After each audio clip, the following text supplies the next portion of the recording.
तो हे दोस्तों, आज से हम लोग शुरू करेंगे एक नया चैप्टर जिसका नाम है वास्तविक संख्याएं। वास्तविक संख्याएं के अंतर्गत हम देखेंगे कि वास्तविक संख्या में क्या क्या होता है। ये क्लास 10 का चैप्टर है और इसमें हम देखेंगे पहला जो नंबर देखेंगे प्राकृतिक संख्या। प्राकृतिक संख्या क्या होती है? वह संख्या जो हमारी संख्या जो एक से शुरू हो, वहाँ से एक से शुरू होता है। जैसे 1, 2, 3, 4, 5, 6 धीरे अनंत तक ये हमारी क्या होती है? वह प्राकृतिक संख्या है। प्राकृतिक संख्या। इसके बाद देखेंगे पूर्ण संख्या। पूर्ण संख्या क्या होती है? वह संख्या जो 0 से शुरू होती है। जैसे पूर्ण संख्या कहाँ से होती है? 0 से। 0, फिर इसके बाद 1, 2, 3, 4, 5 धीरे धीरे अनंत तक जहाँ तक जा सकता है वहाँ तक हमारी होती है पूर्ण संख्या। इसके बाद हम लोग देखेंगे पूर्णांक।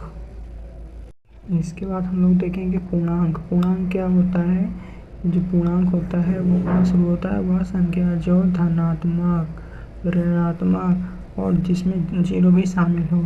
जैसे पहले 0 होता है, फिर इधर 1, 2, 3, 4 अनंत तक, और इधर -1, -2, -3, -4 और इसके बाद माइनस में अनंत तक। तो यह संख्या का रेंज क्या होता है? इधर माइनस माइनस अनंत से 0, फिर 0 से प्लस अनंत, ये होती है हमारी पूर्ण संख्या। तो पूर्ण संख्या आपको समझ में आया? पूर्णांक समझ में आया, पूर्ण समझ में आया और प्राकृतिक संख्या हमारा समझ में आया। तो ये देख चुके हैं कि प्राकृतिक संख्या, पूर्ण संख्या, पूर्णांक क्या होते हैं। अब देखेंगे इसके आगे कि ये हमारा परिमेय संख्या क्या होता है। वे संख्या जो p/q रूप मतलब अंश बटे हर के रूप में लिख सकें, लेकिन जो q हो अर्थात हर 0 ना हो, जहाँ p और q वास्तविक पूर्णांक हो, जिसमें पूर्ण संख्या है। जैसे 1, 2, 3, 4, 5, 6 प्लस में भी हो सकते हैं, माइनस में भी हो सकते हैं, 0 भी हो सकता है। लेकिन इसमें कोई भी संख्या ऐसी ना है जो जैसे 1.2222, 1.3456, 1.943, 5.342 ऐसे दशमलव में ना आए। देखें कि परिमेय संख्या में क्या होता है। इसका वो जो प्राकृतिक संख्या के उदाहरण क्या होते हैं। तो प्राकृतिक संख्या p/q ग्रुप मतलब अंश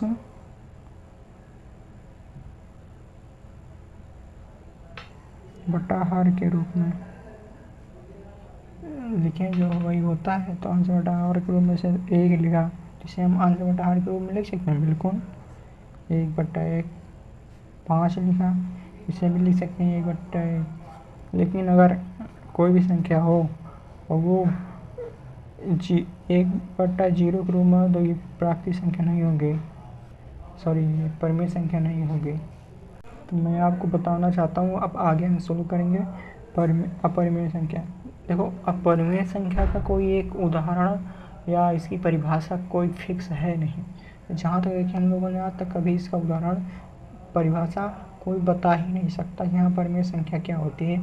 लेकिन ऐसा कहा जाता है कि जो परिमेय संख्या को अगर छोड़ दें, परिमेय संख्या को हटा दें, तो उसके अंतर्गत जो बची संख्या है वो अपरिमेय संख्या होती है। और ये होती कैसे है? जैसे अंडर रूट के फॉर्म में होती है, 1 पॉइंट दशमलव के फॉर्म में होती है। जैसे दशमलव का ख़त्म ही ना हो कहीं भी, जैसे 3, 4, 7, 5, 7 जैसे π/22/7 है। अगर इसको हम सॉल्व करेंगे तो क्या आएगा? 3.21437 नहीं के कहीं कुछ आता है मार। लेकिन ये हमारी अपरिमेय संख्या है। इसका मान जो होगा पाई का मान अपरिमेय संख्या है। लेकिन जो 22/7 है ये हमारी परिमेय संख्या है।